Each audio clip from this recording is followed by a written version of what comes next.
सालों के लंबे इंतजार के बाद 8 नवंबर को दरभंगा एयरपोर्ट से परिचालन तो शुरू हो गया, लेकिन मौसम की मार के आगे उड़ान संभव होता नहीं दिख रहा।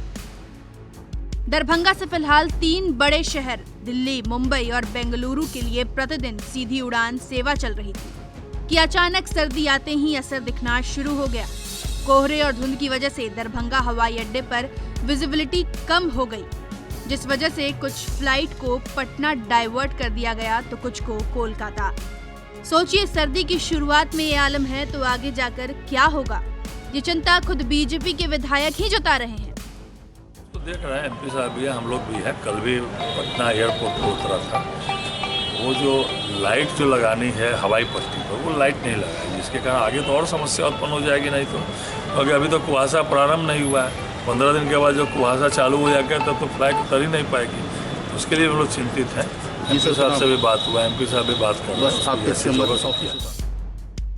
फ्लाइट के डाइवर्ट होने को लेकर या कोहरे से आने वाले दिनों में होने वाली समस्या पर अधिकारियों ने कैमरे पर तो बोलने से मना कर दिया, लेकिन दरभंगा के यात्रियों को काफी परेशानी हो रही है। इतना ही नहीं, अगर आप दिल्ली से दरभंगा या दूसरे शहरों से दरभंगा के फ्लाइट टिकट के दाम पर गौर करें तो यहाँ की फ्लाइट काफी महंगी है। प्रधानमंत्री नरेंद्र मोदी ने यह खुद कहा था कि उनका सपना है कि हवाई चप्पल वाले हवाई जहाज में उड़े, लेकिन यह होता तो नहीं दिख रहा और इसकी शिकायत खुद बीजेपी के विधायक कर रहे हैं। प्रेशर बहुत है, फ्लाइट 3 है। आवाज पर है सर। उड़ान योजना के अंतर्गत जितना बुकिंग होना था उतना तो बुकिंग हो जा रहा है। उसके बाद जो ओपन मार्केट है तो उसमें तो जो उसका नियम है स्पाइसजेट का, लेकिन ये सही बात है, आज भी मुंबई फ्लाइट कैंसिल की गई, दूसरी फ्लाइट दी गई है, जिसके कारण पैसा बढ़ रहा है। इसको निश्चित रूप से हम लोग भी देख रहे हैं, प्रशासन भी देख रहा है और माननीय सांसद महोदय उनको भी बताया गया है। आपको बता दें कि दरभंगा एयरपोर्ट इंडियन एयरफोर्स के अंदर आता है।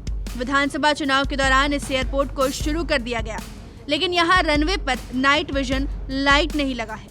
इतना ही नहीं, दरभंगा एयरपोर्ट पर इंस्ट्रूमेंट लैंडिंग सिस्टम भी नहीं लगा और रनवे लाइटिंग और ग्राउंड लाइटिंग की भी व्यवस्था नहीं है। आपको ये भी बता दें कि इंस्ट्रूमेंट लाइट जमीन पर लगा एक सिस्टम होता है जो फ्लाइट्स को लैंडिंग के वक्त मदद करता है। ILS में रेडियो सिग्नल के जरिए ऐसी लाइट को व्यवस्थित किया जाता है ताकि पायलट को कम विजिबिलिटी, खराब मौसम, बर्फबारी या अन्य स्थितियों में भी विमान उतारने में आसानी हो।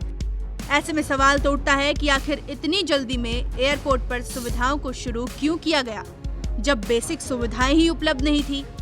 क्या अधिकारियों को यह पता नहीं था कि अगले महीने से जब धुंध या कोहरा शुरू होगा तो उड़ान कैसे संभव हो पाएगा? तो क्या ये माना जाए कि आने वाले दिनों में इस एयरपोर्ट से उड़ान जारी रहेगी या कई दूसरे एयरपोर्ट के तर्ज पर उद्घाटन के महीने दिन के बाद ही एयरपोर्ट बंद हो जाएगा? दरभंगा से प्रहलाद कुमार की रिपोर्ट, बिहार तक।